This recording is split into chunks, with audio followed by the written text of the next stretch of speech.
महर्षि शरभंग कौन थे जिन्होंने राम की प्रतीक्षा में अपने प्राण रोक रखा था? भयंकर बलशाली विराध राक्षस का वध करने के पश्चात राम, सीता और लक्ष्मण महर्षि शरभंग के आश्रम में पहुँचे। महर्षि शरभंग अत्यंत वृद्ध थे, उनका शरीर जर्जर हो चुका था। ऐसा प्रतीत होता था कि उनका अंतकाल निकट है। सीता और लक्ष्मण सहित राम ने महर्षि के चरण स्पर्श किया और उन्हें अपना परिचय दिया। महर्षि शरभंग ने उनका सत्कार करते हुए कहा, हे राम, इस वन प्रांत में कभी कभी ही तुम जैसे अतिथि आते हैं। अपना शरीर त्याग करने के पहले मैं तुम्हारा दर्शन करना चाहता था, इसलिए तुम्हारी ही प्रतीक्षा में मैंने अब तक अपना शरीर नहीं त्यागा था। अब तुम्हारे दर्शन हो गए, इसलिए मैं इस नश्वर एवं जर्जर शरीर का परित्याग कर ब्रह्मलोक में जाऊंगा। मेरे शरीर त्याग करने के बाद तुम इस वन में निवास करने वाले महामुनि सुतीक्ष्ण के पास चले जाना, वे ही तुम्हारा कल्याण करेंगे। इतना कहकर महर्षि ने विधिवत अग्नि की स्थापना करके उसे प्रज्वलित किया और घी की आहुति देकर मंत्रोच्चार करते हुए स्वयं अपने शरीर को अग्नि को समर्पित करके ब्रह्मलोक को गमन किया। महामुनि शरभंग के ब्रह्मलोक गमन के पश्चात आश्रम की निकटवर्ती कुटियाओं में निवास करने वाले ऋषि मुनियों ने वहां आकर रामचंद्र से प्रार्थना की, हे राघव, क्षत्रिय नरेश होने के नाते हम लोगों की रक्षा करना आपका कर्तव्य है। जो हमारी रक्षा करता है उसे भी हमारी तपस्या के चौथाई भाग का फल प्राप्त होता है। किंतु दुख की बात यह है कि आप जैसे धर्मात्मा राजाओं के होते हुए भी राक्षस जन हमें अनाथों की तरह सताते हैं और हमारी हत्या तक कर देते हैं। इन राक्षसों ने पंपा नदी और मंदाकिनी नदियों के क्षेत्रों तथा चित्रकूट पर्वत में भयानक उपद्रव मचा रखा है। उनके उपद्रव के कारण तपस्वियों के लिए तपस्या करना ही नहीं, जीना भी दूभर हो गया है।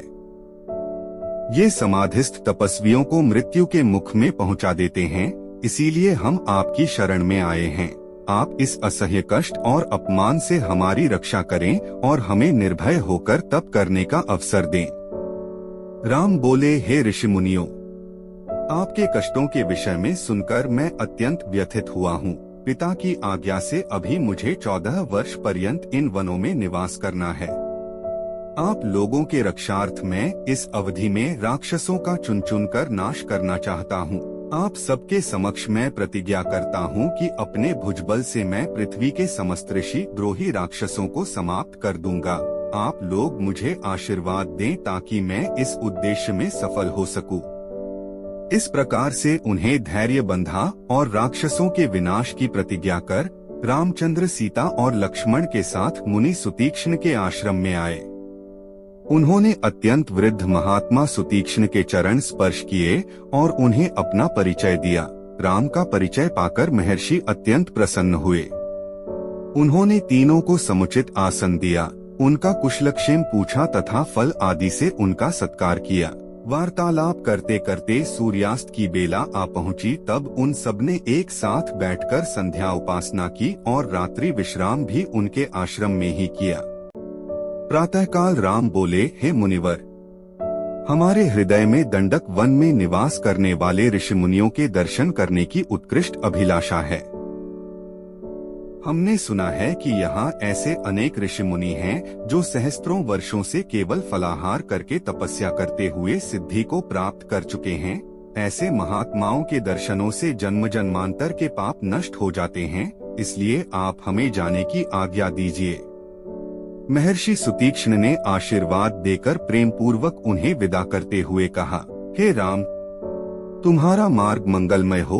वास्तव में यहाँ के तपस्वी असीम ज्ञान और भक्ति के भंडार हैं, तुम अवश्य उनके दर्शन करो। इस वन का वातावरण भी तुम्हारे सर्वथा अनुकूल है, इसमें तुम लोग भ्रमण करके अपने वनवास काल को सार्थक करो। उम्मीद करते हैं आपको यह वीडियो अच्छी लगी होगी। धन्यवाद आपका। वीडियो पसंद आई हो तो लाइक और शेयर कर दीजिएगा।